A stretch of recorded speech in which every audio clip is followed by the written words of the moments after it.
Were you an athlete, school teacher, or maybe worked in a corporate world? Our careers, they tend to be the way that we identify ourselves. Now, what happens when that identity is taken from you? We found ours in real estate. Now, let us help you find yours on the Free Agent Real Estate Investing Podcast, starting now.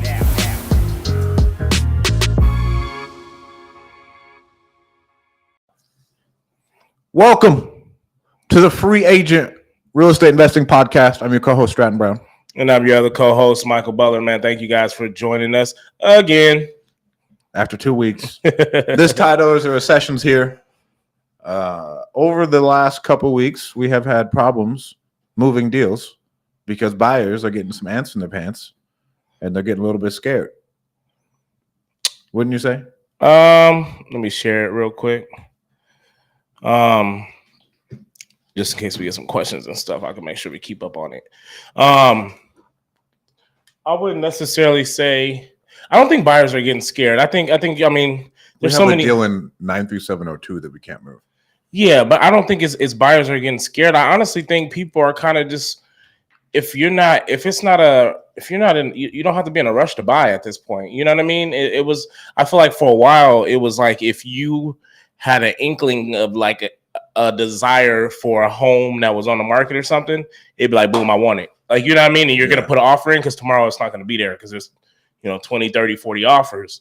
Whereas now, like, you know, you're not competing against that many offers. So it's kind of easy to be like, hey, I just started. And that's some of the feedback we're getting. Hey, well, we just started looking today. We like it, but we want to keep looking. Yeah. You know what I mean? So it's like, I got so many options now. I don't have to give you an answer at this point in time. And I think that's kind of what we're running into is people realizing that they're not having to make an offer right now, that they have time now, especially because with those interest rates going up, a lot of people pretty much got priced out of trying to buy homes. So now you done took off how many competitors there are there. And now inventory is slightly going up, right? And so now there's more inventory, there's less buyers. Yeah, you can take your time. Yeah, you can take your time. I was blown away because we locked up one in 93702. I was like, bro, this could be a fucking home run. Mm-hmm. Anything in Fresno just flies. Yeah. Nothing.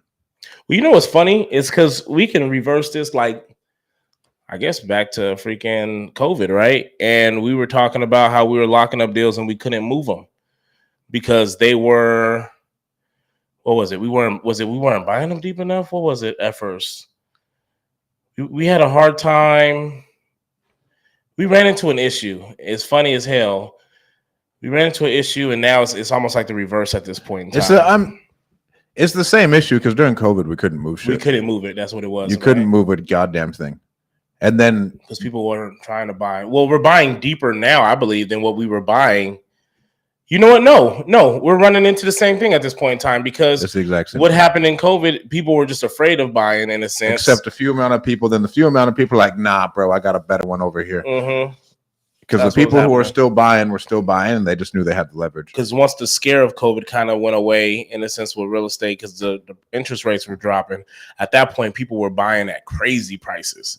So then it was like you really didn't have to change much. At that point, we were actually didn't have to lock them up as low or as deep because they were flying off the shelf. So what's happening now is interest rates are going up, and that's now what's creating the type of COVID effect in a way. Is that the prices are going up. But this isn't a black swan event. Like this is something that should trickle over for a couple of years. Oh, for sure. But for sure, which means now we got to get better at kind of getting them deeper. Me and Dean were talking yesterday. It's like if anything has a 2 in front of it, you have to buy it deeper. Yeah. And if something has a 1 in front of it, you really got to consider, is it a good deal? Yeah, because like we were just like, because Dean was talking to his team. I was calling like, bro, why isn't this bitch sold yet? Mm-hmm. And he was like, well, we sent out a couple and it was a little bit wonky.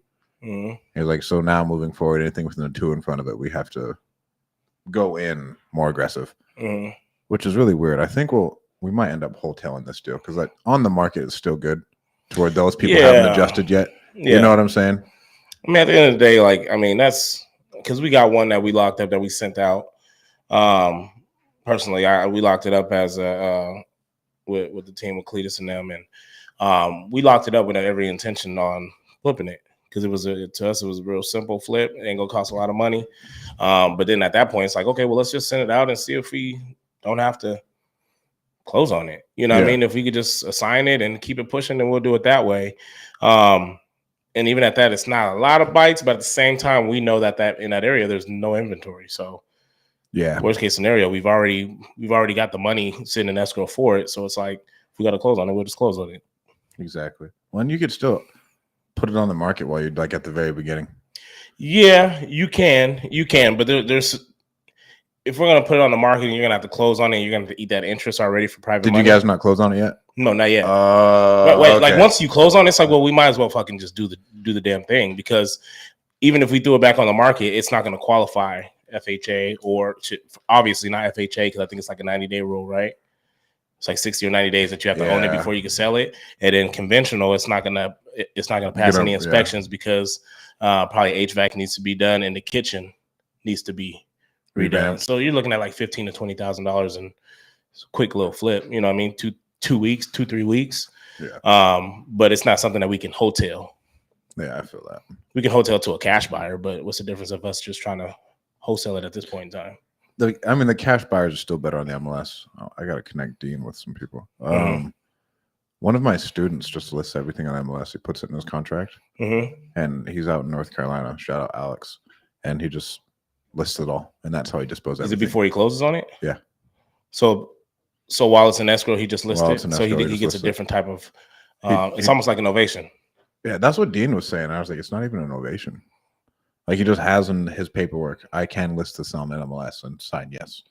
And he has a realtor friend, and he makes a percentage of the assignment fee, and that's it. Is what it is.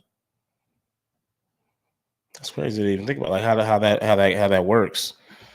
I mean, it's pretty simple, to be honest with you, but like the I guess the technicalities on how you would go about executing that, because it sounds easy. You lock it up, okay. It's the same thing as me essentially assigning my interest to purchase it, except I'm assuming he has the buyer assign their right, or the buyer just approves to let him act in interest of him, or not in because then the seller signs. The seller signs, pretty much giving almost like what's the authority shit, the little form that power of attorney, like kind of gives them like power of attorney for that property. Well, how do you get past the whole closing fast type thing though? I don't know. Obviously, there's probably no motivation when it comes to timeline, right? I mean, even if you put it on the MLS and you're like, I mean, I'd tell everybody that we work with, it's going to take 30 days. Anybody who tells you it's going to happen in 7 days, they're lying, because most title companies fuck some shit up. Oh, for sure. I tell people, hey, we can get this closed within 7 to 14 days, but I always give ourselves 30 days just because we can't control everything. Yeah, you can't control everything. Yeah. There's title issues. The title company is always dragging their feet. I say, be prepared for 30 days. Anybody who tells you they can close it faster, I know all the title companies. Like, I know it'll take longer. I mean, I don't know. We closed one in like 5 days a few months ago. Right. I mean, but it's like it happened. And you know, the cold part is to be clean. You know, going into it, like, and those are the questions. Those are vetting sellers. You know what I mean? Like, what's left on the mortgage? You know what I mean? Is there any liens that we should be looking for? Like, I'm not asking you. Like, I don't care. But if you're talking about speed, is something that you're looking forward to, or something that you would want, these are the things that would prevent us from closing in 7 days. Yeah. You know what I mean? So like, you can lie about it if tell you sometimes. And then I don't feel bad at that point. You know what I mean? Because at the end of the day, the money's sitting there. What else? what are my another one of my students, he was door knocking. And he found this deal of a dude who was taking care of a dude with dementia. He was his nephew, and he had been helping this guy for like 2 weeks. So, bro, don't spend too much time on it, like, because like the dude's like damn near on meth, and he has like power of attorney. But then the county got like conservatorship. I was like, honestly, you need to sit with him. The county has a conservatorship on the house. Sheesh. But like, he still has power of attorney of the dude. So he can talk to the bank and everything else. So like, the only thing you need to do is get on the phone with him, call the bank, and be like, what do we need to do to save the house? Because it's a pre-foreclosure. Oh shit! And it sucks when there's so many layers like that, dude. That's always tough. That's probably a good deal too. but the lesson is, because he kept running around with this guy, and the guy is like, pretty much just wasting his time. I was like, bro, there's only one objective, and that is like either help him save the house or you buy the house, and nothing else matters. Yes, because you can help him run around and go do all these things, but then if you're doing things that are not the objective that he should be worried about as far as saving the house, then like you're losing focus, and then the house is going to be gone. Yeah, yeah. But it's easy. It's like Dean trying to wholesale the Empire State Building.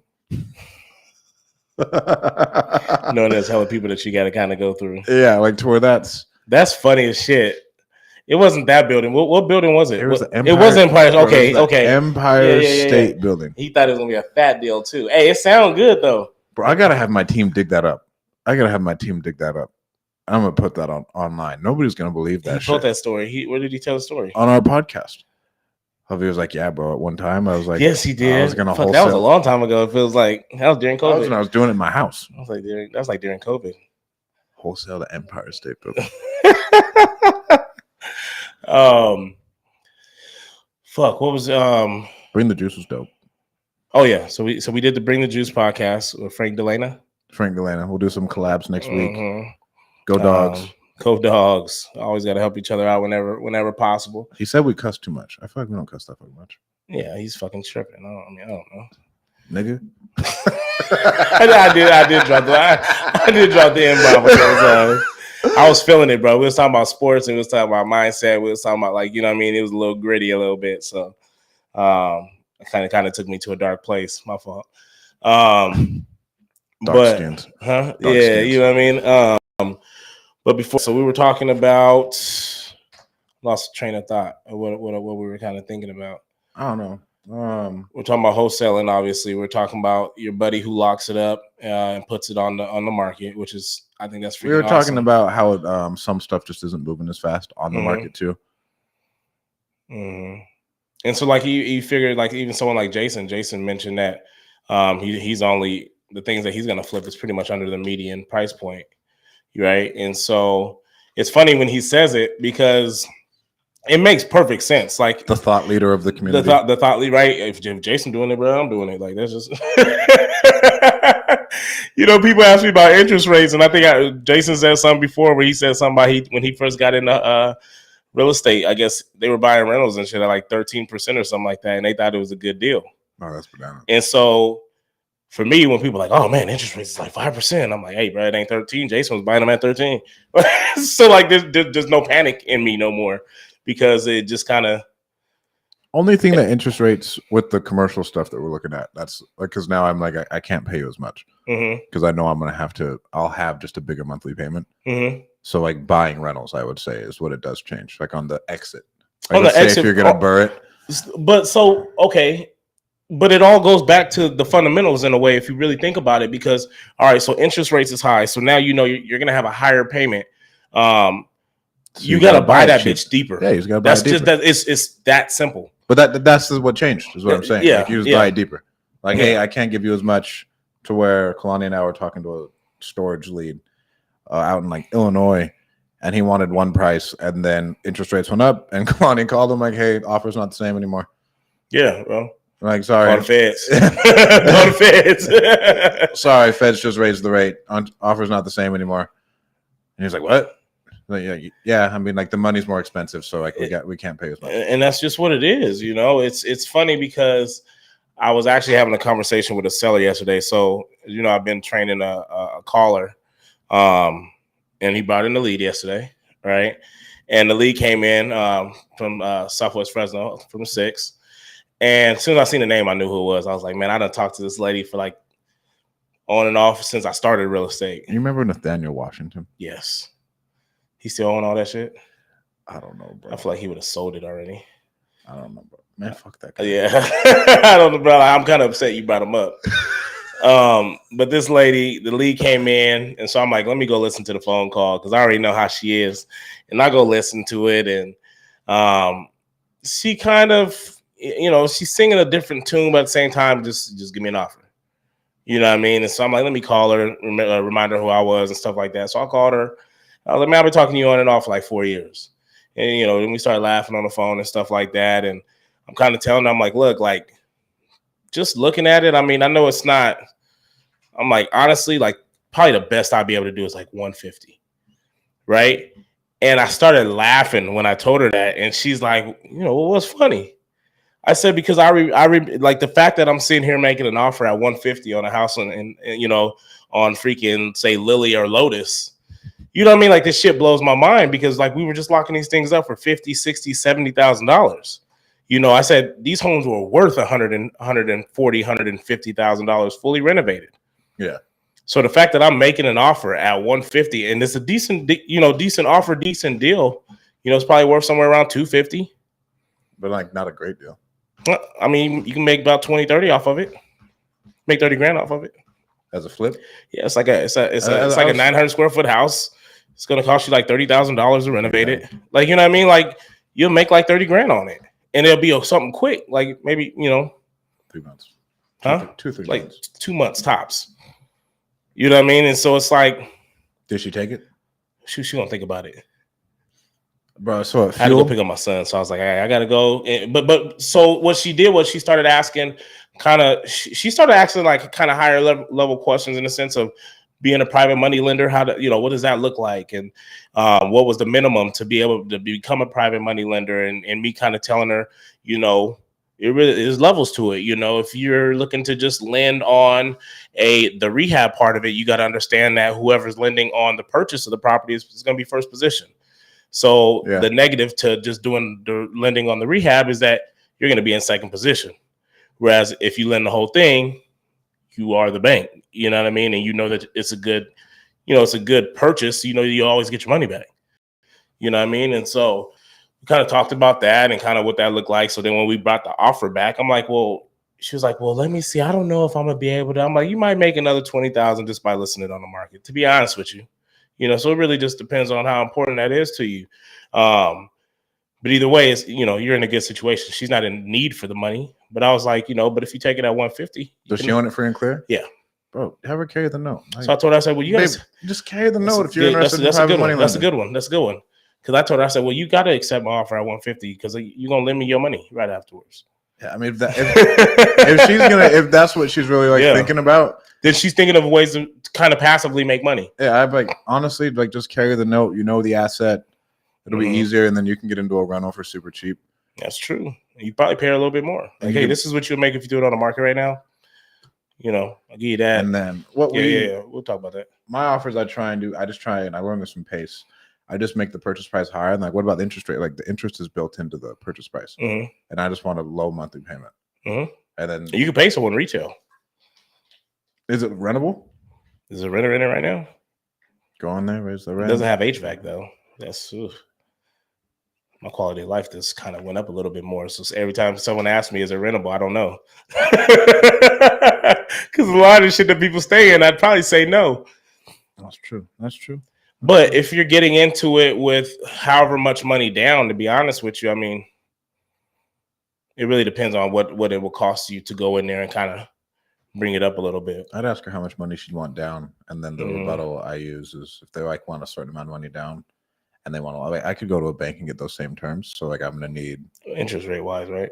Yeah. Well, if they want 20% down, 6% interest, and market, I'm buying a bad deal, and I could go to a bank and they wouldn't even lend me the money on this shit. So yeah, they won't even. Yeah, they won't. So if you get your price, I need my terms. Here's my terms. So price will probably be somewhere around 180, 190. I'll give you your price, but I need my terms, and here's my terms. So you would be looking for zero down. Yeah. So So then I guess the question is from that point, and I guess this has always kind of been the question, right? So she carries a note at 180. Say you take it at zero down. Take it zero down. Take it zero down. Fucking zero interest. It depends. Shit. I don't know. I just talk about monthly payments. Okay, that makes sense. I'm never talking. Okay, so how about say, damn, where are they winning on that? Besides just the price. I mean, some people just want to return on their money. Okay, so now you're 180. Buying it on terms, got a good monthly payment, depending on whatever the interest is you work out, zero down. But now you have to fix this property up. So now you go get that money from a private money lender. And they're in second position. Because obviously the homeowner who's carrying the note, she's going to be first position. How does your private money get paid back? Structure your initial payment and your private money payment in a way that you can still rent it in cash flow. Structure your monthly payment. So put them into it for 30 years. Your private money Just lender. put your private money lender in there for 30 years. So you just build it all as in one. Yeah, I mean it's a little bit more expensive. So what we did with ours, we had one that was on a 7-year balloon, and then in 7. Right now, I wouldn't do any balloons that are less than 10. Yeah. But we did it on a 7-year. The other one, another one, I think we came out of pocket on one of them, and we just did the rehab costs. The other one, we used the down payment to pay off our private money lender, but they're prepared to be in there for like 10 years. Okay. So like, but you can So set it depends on the lender then at that point. Yeah, but like the way you could do it is you can incentivize the lender. I learned this from Pace too. And this is good fucking content, by the way, because these are like genuine questions that I got. You could incentivize the lender just by giving them like a better interest rate and like, hey, we're gonna lock you in here for like 12 years. When you say better interest rate, what does that look like? Like if you give them like 12% or some shit, but then because they're in second position, they need to be more incentivized. But then they're getting 12% on their money off of like 30 grand or something. Like that's still a good return. Even though it's in second position, it's still locked in. Like nothing's really gonna happen to your money. So I guess so now that for me is more of me talking myself out of stuff, because then I start to think, well, why would someone want to say lend $40,000 for 10 years on 12%? Like, is there something better that they could do with that money? I mean, it's secured by real estate, and they don't know what they're doing, and they know you, and they know you're going to take care of it. But it's also $40,000.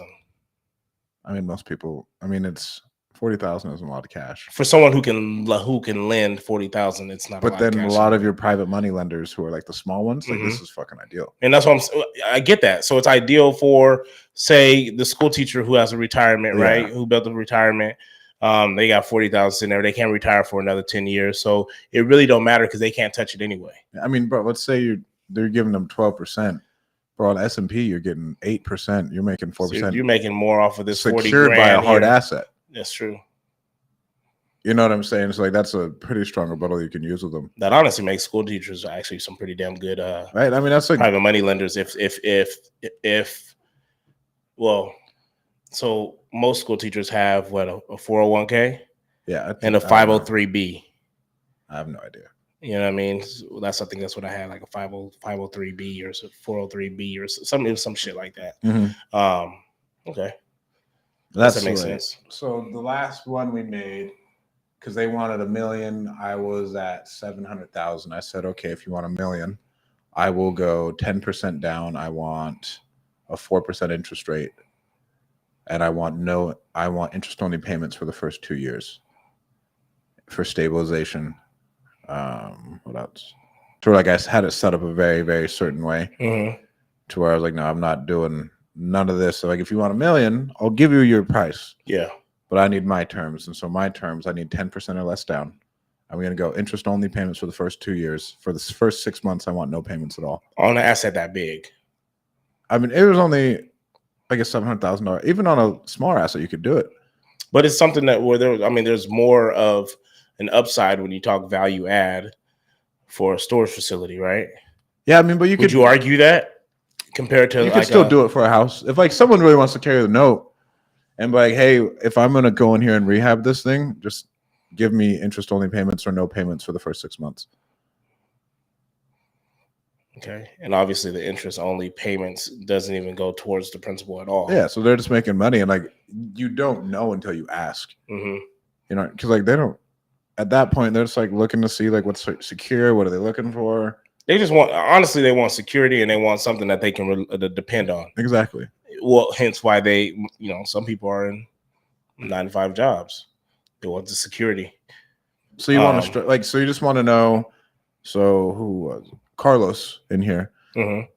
He gave me a call the other day. He was like, "Hey, I want to figure out this creative financing deal for this deal. It's like overpriced, blah blah blah." And I was like, "Well, and he was going through a realtor.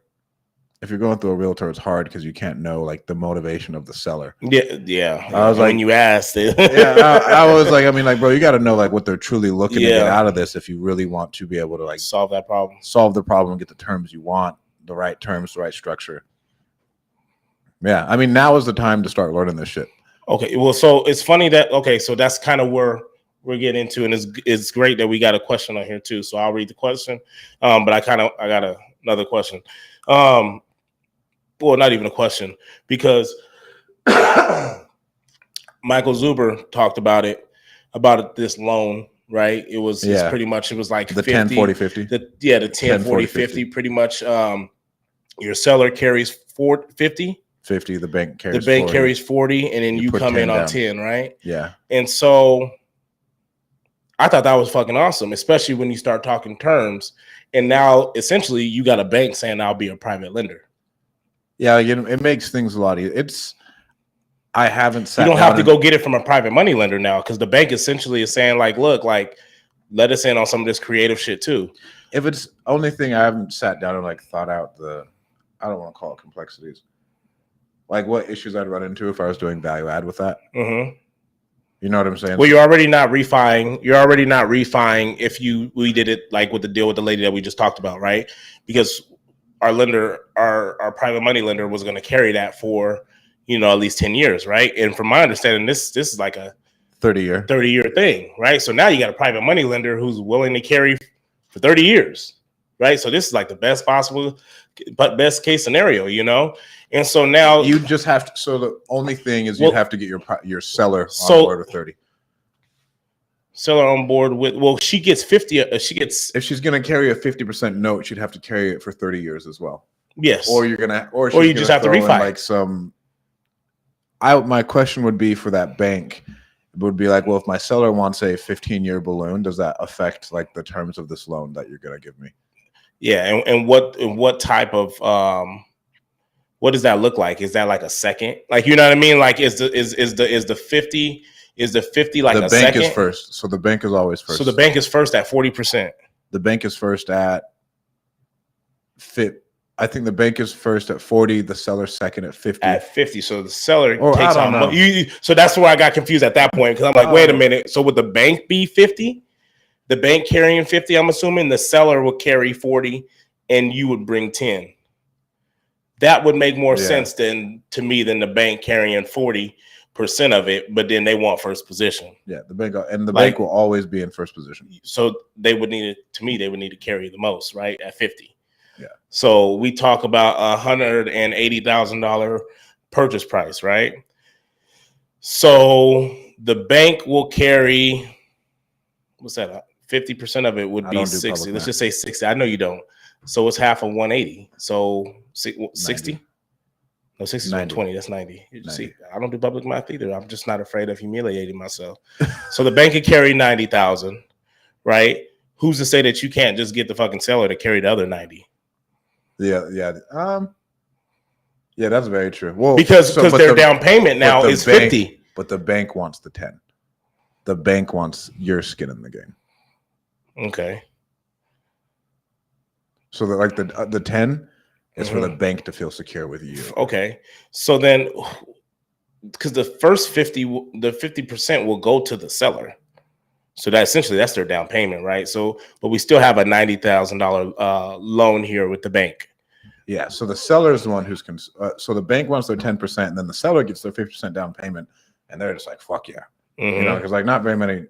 I would never give 50% down. Like I've tried to structure that way. For sure. So then at that point, like just go to a bank and. So we're using the bank to give a homeowner, 50% down, which is fucking awesome, to be honest with you, right? And so then now our seller is going to carry from another 90,000 is left. So what would they carry? Like we'd end up paying like 15 to the bank to put down. The seller would carry like another, I don't know what's the percentage. So you put down 18, like because for the overall loan is 180. All right, you put down 18. The bank carries 50%, so the bank carries 90. And then whatever. The seller carries the rest of it. 72,000. Okay, so then the seller carries 72,000. Yeah, and then seller carries. So now you have essentially you do have two loans then. Yeah, the seller's in second position at 72,000, and the bank's in first position at. But then, so what? 90. What Zuber talks about, like you could get a blended interest rate of really low. Yeah. To where like the bank may have something that's kind of high, but it's not that big. Like since you put down, because you counteract it, you get like a 0% from your seller. Exactly. So you have a really, really low blended interest rate. Yeah. Because that's what you tell them. Like the bank's giving me 6%. Like I'm not paying you 6%. Yeah. You know what I mean? Especially because you're getting 50% down. Yeah. Exactly. Okay. I think that's honestly. So I got to look into a little bit more on how to execute it and become a little bit more familiar with what that looks like. But I feel like that was like an awesome product for homeowners. To be honest with you, What was the question? The question that we had on here, it was from Tony McCrae, and he said, "Can you do terms if someone owes a mortgage?" So that's more sub 2. Yeah, you can even do a sub 2 with like a. It's funny because you can do terms of fucking anything. To be honest with you, yeah, it just depends on how good you are at making sure that everyone's protected. And so you could even do all right, I'll sub to it. I'll go into it for no money down, and you're gonna carry a note for X amount, so you can get paid over time. That's one thing you could do, right? So let's say they owe, and it's almost like a wrap at that point. Yeah, so like they'd be in second position, they would wrap it. Yeah. And so like, hey, I want $300,000 for my house. I have a $300,000 loan. Well, I have a $280,000 loan. Like, okay, cool. I'll sub to the house because typically, and then I will wrap it. We'll have you wrap it. You're in second position, and we pay you $100 a month. Yeah, and those are great. Those are great for people who have like maybe they've owned the house forever. Maybe they refinanced it like 10 years ago. Like, you know what I mean? Like refied it. They got a 30-year mortgage 10 years ago. Interest rates were still super low, probably. You know what I mean? Like when I took over my grandmother's home, her interest rate was like at a 3.89, right? Which is still solid. For a while, it wasn't because I was able to refi it and get lower than that. Yeah. But at the time, it's really good. And so those payments are really good. Hers was on a variable like interest rate though. Oh, was it? So like when I first took it over, it was probably like $900 or something like that. And by the time I refied it, it was at 12. So, but when you think about like if you were to do a sub 2 on something like that, so I won't if it was a fixed rate, yeah, and her payment was $800, like where the fuck are you getting that at? So like why would I want to pay off that mortgage? Exactly. Like, look, let me give you a down payment because what you owe on it versus what it's worth is still good. So maybe I do give you a little bit of money to walk away from it, and I'll continue to pay the mortgage, and I'll add another $300-$400 on top of it, which is more than you were getting anyway because you couldn't even rent it because you were living in it. The only thing that like makes these deals hard sometimes like your entry fees, and so one thing, me and Kyle lost out on $80K to Mr. Johnny B. Mm-hmm. He was going to wholesale us a sub 2 deal. Me and Kyle turned it down for whatever reason because we didn't look at it like a flip. Mm-hmm. And we lost out on $80K, like John, pretty much. Because if you flipped it, then if we would have flipped it, it would have been And he was gonna do what to it? Me and Kyle were looking at it, and so we're looking at our entry fees mm-hmm. as like a regular rental. We weren't even looking at it through Airbnb, so we were looking at it for like paint, carpet. Which you shouldn't look at nothing as Airbnb, by the way. Right, but but moving forward, me and Kyle, whenever we buy anything, it is only through an Airbnb lens. So I guess the challenge there, I mean, obviously Kyle knows what the fuck he's doing, so you know what I mean. But I guess the challenge there would be why look at it from an Airbnb lens when talking about purchasing it, because we're buying. So our philosophy at that, we're buying in B class and A class areas that are good assets. So they're going to withhold for the years. Yeah. So they go up over time, like to where it's not like we're going for something else to where we can afford to take a loss on these over time. Mm-hmm. But our appreciation is good. It's in an A class area. It doesn't fucking matter, dude. We put it on Airbnb. Let's say Airbnb goes away. We throw in a normal renter. But still, at the end of the day, like, fuck, we're about to switch lanes in a sense, but like we're still staying on that, but kind of getting to the Airbnb, like how it moves, how people, and then same thing here. I'm like, fuck, well, what happens if it goes away? But in all honesty, like the platform goes away, but the need for it doesn't go away. Yeah, well, you can still you just call it something different. You just do it over 30 days. You know what I mean? It's kind of what doing it in the HOA with a condo. Yeah, you just gotta switch up you gotta switch up how you you operate it, but at the same time, people will still pay this amount of money to stay there for the 30 days. Exactly. You're probably not gonna passively make hay.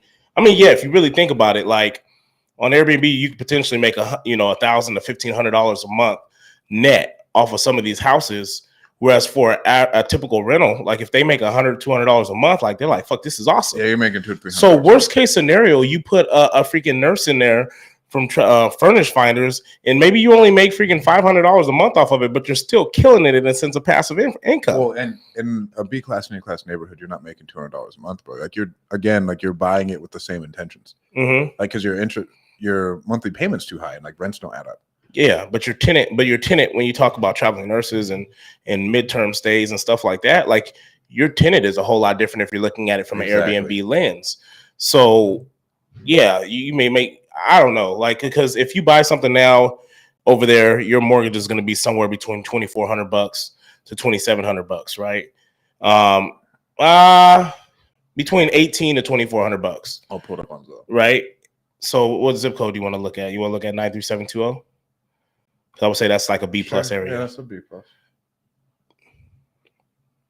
Hey, this is actually some pretty good content. It might be boring for some people, but like we're actually like, this is actually like a conversation that we would have on the phone, or if we were just sitting in the office going over deals or something like that. So I think there's a ton of value in this conversation right here. So if you got questions on it, please make sure you ask though, so we can clarify things. One that got listed for $550. It's a really nice neighborhood. Can they see that? See, there's a little lag on here. I doubt it. There we go. Just got to switch the camera, which I'm pretty sure Jake's going to do as soon as he sees it. It's a little blurry right now. But like this is I'd consider this an A-class asset. Like this is in a good neighborhood. It's got panels. Back it up a little bit. It's been redone. Huh? Okay. Too blurry? All right, well, come here. Jake, can you come mess with the camera real quick? Yeah, you know, ain't a big deal. So we can put it in there, just so they can get an idea of what we're talking about. Perfect. All right. So what is this? So 3251 West Ellery Avenue just got listed. Mm-hmm. They listed it for $550, 4.3, 2,400 square feet. I consider this an A-class asset. It's in the Fig Garden Loop. It's got solar panels. It's a little bit dated, but like this is an amazing house. It's got a pool for sure. Kitchen. What's the list price? List price is $550. $550, and what's the mortgage on something like that? Well, $550, your mortgage is probably sitting around $3,600. Mortgage is $3,400. Hey, tell me we don't do this without tell me you do this without telling me you do this. Sure. Rent's like 30, mortgage like $3,600. It's 34. Right. So if my mortgage is, thank you, Jake. If my mortgage is like $3,400, then I go do my Airbnb numbers. Even on a regular rental, this would still probably go for $3,400 right now. Yeah. So so now is when you start thinking about like assets in a different like type of way, to where what type of place are you in your life? But you know what? Like I'm gonna kill it in appreciation on this. The tenants are still paying it down, and I still get my depreciation. I'm good, and I bought it sub 2 at 4% for no money down. In worst case scenario, man, you probably break even. Right, and I break even, but like the tenants are paying it down. So like that's where I see, like when we're going after sub 2s, that's the lens we look at it through now, instead of like going and buying shit in D-class neighborhoods. So would you say you're buying that? So that's more of a purchase when you have more of a cash problem? Because I don't think that's an early investment strategy. Like, because I think if you're trying to get out of the rat race, that's not a purchase. No, like, because again, like, what are you aligned with? And like, to where I go to different things for my cash flow, right? To where like I'd say companies is what creates majority of my cash flow, and then now like rentals are for the depreciation and the asset pay down. Yes. And so you're just looking at long ball, like to where you're looking at it through a different lens. Yeah. To where that's sub 2. There's two different investors, right? Because there's going to be the people like Jason early on, where he was buying fucking everything, right? He bought it really good, but he was just buying everything, and now he's getting to a point to where he is more of which asset. Yeah, exactly. And so I really got this from Henry, because Henry was like, bro, like I buy in B and A-class neighborhoods. I make really good money, and I have great assets. As long as it makes $100 a month, he buying it. Yeah, he's like, bro, like I don't give a fuck. I have great terms with the bank. I said $100, right? He said $100. I mean, but he'll buy it at break. From what I understand, Henry's like, bro, I'll buy it at break even. It's still a good buy. It's not like, alligator. He's like, I'm in it for zero money down. It's a 30-year fixed mortgage. It's fucking 4%. It's a free house. He was like, and I can sit on these over time. And he's like, I'm not going. He's obviously not over leveraging himself, and he has enough cash flow coming in, and he still has another. He's starting doing this now, but he has 7 other rentals that are cash flow positive. Or if anything goes down, 7 of those bitches got to go before that one has to go. Yeah, you know what I'm saying? So it's a different mentality. So it's funny because we were driving and I seen a building. And I had reached out to the homeowner. It was kind of looked like it was a commercial building in a way too, and it was kind of hard. It's kind of hard to explain. It looked like it was a commercial building, but it like had like units on the back end of it. And so it's mixed use, right? And so, but when I looked it up, it was just multifamily. And so when I reached out to the homeowner, I'm just like, hey, just reaching out. I see that I just said I'm reaching out about, hey, so and so, reaching out about your property on 123 Main Street. And it was like, well, what about it? Well, I see you purchased it about 2 years ago. Just wanted to see, what your plans were for it. And they were like, oh, well, we actually just got permits and shit done. We're actually about to renovate it, blah, blah, blah. And I'm like, okay, are you going to use it like as, how are you using it? You know what I mean? He's like, well, we're actually going to convert it all to multifamily, right? 6 units. And so then I was thinking about stuff. I'm like, my wife doesn't really care to do apartments when we do the Airbnb or even with arbitrage, right? She's like, it's just too many factors that as maybe for co-hosting, but a lot of people kill it off apartments. My wife just chooses not to deal with. Bro, Mitch crushes. I know. But Mitch also owns apartments too. No, not all of them. But do you see what I'm saying? Actually, no, I'm not gonna speak for Mitch. And so what I'm saying is like it's that's a niche. We've done it in single family. We haven't really had to. And he has a really, really good knowledge and a fucking right. What's the word? He has economies of scale like other people can't even imagine. You know what I mean? So like the thought for us, like we would be like relearning a lot of the way, or even I guess expanding on what we know already. Whereas we didn't want to focus on too much of that. Like it was like just stick to what we're familiar with at the point in time until we get to a point where it's like, hey, we got a little bit more time. Like let's see how we can really blow this shit up, right? Yeah. But then I'm thinking about it, I'm like, well, shoot, like what if I rented all 6 units? Because now that's different because we do control kind of the neighboring apartments and exactly. So that's what you have coming in. You got to own the building really, or rent the whole building. So then that just shot it to a whole nother. Again, this is kind of how my mind goes. So then I'm like, well, fuck, if you're willing to, rent 6 units at that point, it's like, well, why wouldn't I just start looking at small multifamily? I don't know why you wouldn't. Who's the TJ guy? He fucking converted something. He converted something that to industrial one to a bed and breakfast, I believe he did. Yeah, I mean, but like there's so many different possibilities. Yeah. So once I started thinking, again, that's the growth part of it. It's like we were like, oh no to multiple units like that because you can't control the neighbors. You don't want to be getting bad reviews and shit like that because this unit over here is too loud, or the person over here was smoking weed. Like we can't control that. Yeah. And so it was just something we just didn't want to deal with. But then it's like, okay, well, if you own all 6 of them or you rent all 6 units, it's like, what's the problem there? And bro, Mitch has them in Sin City. Yeah. Sin City. I don't know. And they are cash cows. Because then it's easier to get those long term. I feel like not long term, but midterm stays from those furnished findings. Because now $90 a night is cool. Yeah, $60 a night, cool. Whereas for a house, like you can't make that work. Now, if you got 6 units and you're paying for, you're charging $60-$70 a night. What does that look like? So we go 60. We read our numbers off 25 nights. So just say, or 26 nights. I mean, that's $9,000 a month in gross. You know what I mean? For 6 units. For 6 units. Your mortgage is probably like $6,000. I mean, your mortgage, if you buy to say $100 a door, you're at $600,000. So let's pull that up. And our 550 mortgage is about $3,400. And so one thing, shout out Alan Folio, that Alan taught me. With the 10%? No, so every time I go, I just go on Zillow if I'm like trying to look at this, like, and this is quick for anything. Yeah, I just want to know, show me investor on Instagram, Alan Folio. Show up investor. So show up investor. He was like, bro, just pull it up on fucking Instagram. So the last thing I'm looking, my monthly payment for whatever deal I was looking at was $54,000 a month for the last thing I was looking at. 54,000. Oh, okay, he was looking at somewhere to a few million. Right, and so I reset the calculator, and I'm gonna go with purchase price of we bought it at $660 total. Yeah, because you probably ain't getting nothing for $600, $100 a door at this point. So and then we put it at 5.3. I mean, bro, we put this bitch at an 8% interest rate, 7.5% interest, and the mortgage is what? Our total payment would be $4,300. Oh, that ain't shit. With a 20% down payment. And so off of $9,000, like you're still like really cash off of $9,000. Say you only make it. Say after expenses and shit, you're only at $1,000, but still, you won't be at $1,000. Like you should be able to kill it with that. You know what I mean? Right. And so what's 9,000 minus 4,300? I mean, you're at like 5, like 40. So you're at 4,700. 132. So if I go 4,700 divided by 132. Yeah. I mean, then you just want to like look at like what's my return on my cash? Is like the next thing. And what was that? I think it was you made that face. You made that. like 3%, but that's not right. Like Because if I'm ROI. making, well, no. So what was I at? I was at, what did I say? 4,700. 4,700 after the mortgage. Yeah, 4,700 times 12. I mean, bro, you're gonna make your money back in 2 years. How much is that?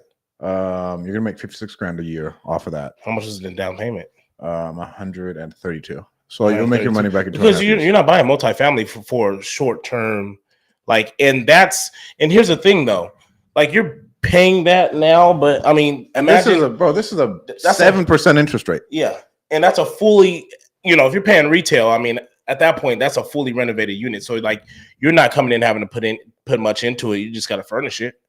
You know what I mean? But even if you talk about a 5-year return, you spend $100 grand to make, you make all your money back in 4 years, 3 years, and you own the asset. So you get the tax benefits and everything for it. So 3166 plus 619, 3,700, 9,000 minus 37. Remember, you're making $5 grand a month off of that. Yeah. Like, so I mean, then you're making 60 grand, and then off that 60 grand, that's 120. And imagine if you borrow. Now, imagine if you had a private money lender, is where you got that $100,000 to put as a down payment on that. Right, and so now then you get where it gets fun. Sure, it's an infinite return. Yes, because $100 grand, you figure. I mean, yeah, I'm paying you 10% on this money. You hold it, say, next 5 years, whatever it may be. Yeah, and you could go in like that too. You know what I mean? And so now you're talking about, 10%. What's that? 10,000? Yeah. So you're looking at 110,000. Decide if you want to do. Do you want to do a 5-year balloon 12, on that? 12,000. 12,000, 10% of 100 over the year. Yeah, I mean 12 months, right? Yeah. Doing public math, bro. Well, no, 10% of 100,000 is 10,000. Year over year, yeah. Okay, so I'm saying, so like that's the interest that you're gonna pay on that money. So 110,000 pretty much divided by how many years you want to do it. If you want to do principal and interest, to be honest with you, you can do that in 5 years, right? And still maybe you break even with the apartment building, or you only make like $1,000 a month off of it because you want to pay down, your private money lender within the next 2 to 3 years, but you're still making $1,000 a month and you still own a 6-unit apartment building. What does your cash flow look like once your private money lender is paid off? And so like this is the way we look at so these storage deals we're looking at is like exact, because like we're going to go into it for no money down. And so we're looking that's at the goal. Yeah, like that's the goal. And then it's an infinite return. And then I can like, all right, what's the next one? What's the next one? What's the next one? That's why real estate's so cool. And other businesses shit on real estate because they call it like a simpleton's business, right? Whatever. But it's not. But like with that, bro, you're into all these deals for no money down. You get all the pay down, you get all the depreciation to where now I'm buying real estate is so important, especially when you get good at business, because like, let's say you become a really good flipper. If you don't buy real estate, bro, you're fucked. Yeah. Like if you are anything that makes over $100,000 a year, you need to buy real estate. So here's what's funny about it, because I can't turn it off at this point in my mind. Like I'm fucking thinking about it crazy. So now, we've done through hypothetical numbers and purchase prices and shit out there, right? But so you got the six unit apartment building, and here's why people probably believe or feel like this shit is an overnight. Sorry, Jake, I moved the mic. He probably yelling at me in there. Here's probably why people believe it could look like an overnight success, and why it looks like Jason could have just blew up out of nowhere. Because if you think about it, now you go buy the 6-unit apartment building that you turn into, say, an Airbnb, right? And you're making this, you're at $3,400 a month before your expenses or whatever. Netting 52. Netting 52. Oh, is that what it was? Netting 52 at a 6 a year. Okay, yeah. So you're netting 52. I can't even go that far yet. You're netting $60,000 a year. I can't go that far yet. Okay. So yes, so we can, right? And say this is with you making $1,000. You're in it $0, right? Because you have a private money lender who's gonna carry 100,000. They're gonna make 10,000, 10% off of that money. They're gonna carry it for just say 2 years. Right, because if you're making 60 a year, you should be able to pay your private money lender off in 2. And this is how you structure Airbnb stuff. Yes, this is how you structure Airbnb stuff. And so now you figure in 2 years, maybe you're only making $1,000 a month off of this. The only thing is you have to structure it the right way. So like so most of these private money loans are amortized over 30. So you would tell them like, hey, there's a 2-year balloon and then with that money you would you'd save if you up choose that, to do interest only. But if you can afford to still pay, say 100, when you did it, what was $110,000 divided by 24 months? I mean, I'll be doing shit straight like that. I don't be even doing it. I gotta learn the percentage and shit, but I just go straight 12, 24 months, fucking whatever that looks like. It's probably hella expensive. Never mind. $4,500. Okay. So that's without principal or interest. Well, that's only principal. So hey, I'll give you this. It's with the extra 10,000. It's 110,000. Okay, so you just added in 10,000. That's just 100, the 10% of what was borrowed, and then I just divided that by the term. Yeah. And so for me, it's like, okay, that's 40, whatever. So that's pretty much your cash flow at this point in time on that house, right? But you're getting it $0 out of pocket. So it could look like, oh, I done bought this asset and I'm doing the work for it for 2 years and I'm really not receiving any cash flow for it. Maybe, there's a couple months out of the year where it's freaking killing it and I might make an extra couple $100. But I still want But in 2 years, that private money lender is paid off. And my cash flow goes from probably $100 to $200 a month to freaking $4,500 a month. Yeah. And it looks like an overnight success, but you didn't see me not making money for 2 years. Exactly. You know what I mean? But I was still able to write off the 6 units. I was still able to get the depreciation. I still get depreciation. I still get the depreciation. You know what I mean? So like it can look one way, but like I'm really winning. I'm just not winning it right now. This is why value add is so fun too, though, because then you can refinance all the money. Mm-hmm. That's like when you do all this. We don't need to go down that. It's a rabbit hole, man. All right. So what's this? From blogger to $100 million business, no Patel. So I got a question for one of my students. He was like, he said his burn rate is $130,000 a month, minus 10K personally. What is my personal burn rate? So I would say personally, between everything, all our companies were burning about $100,000 a month. And then right now we are currently let's say cutting the wheat from the chaff and to turn down that burn rate as the recession comes.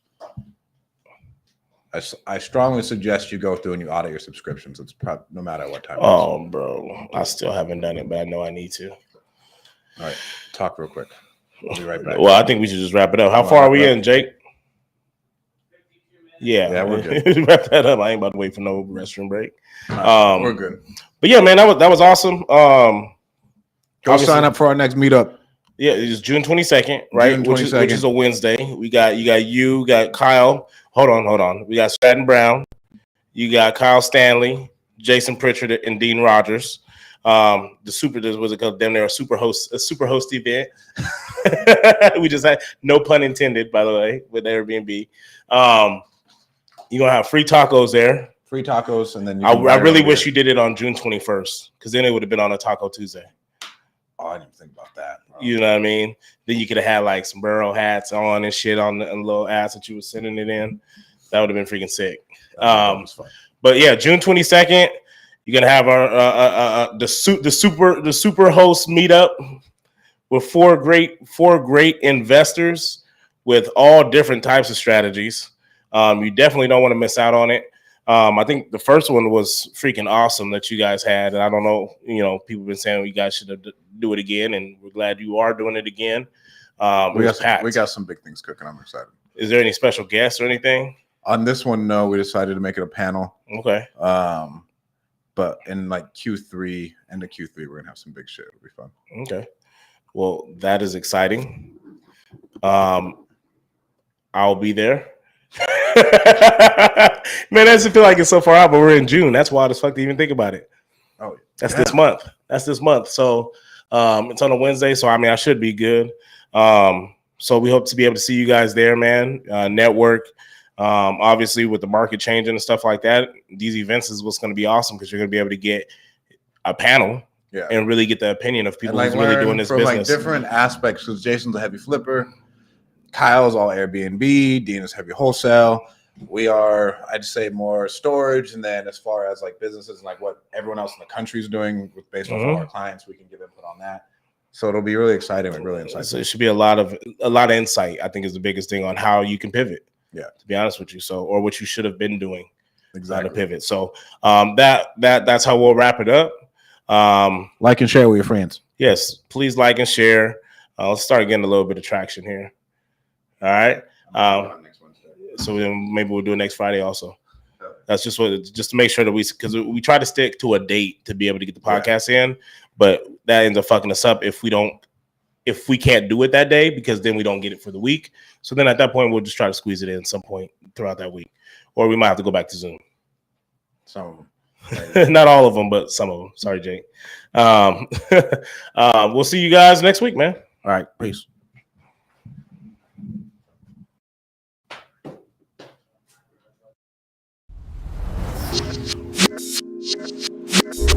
Thank you for tuning in to the Free Agent Real Estate Investing Podcast. Don't forget to give us a 5-star review. If you would like to stay in touch with Stratton and myself, follow us on Instagram. And please be sure to subscribe to our Free Agent REI Podcast YouTube channel and give us a thumbs up.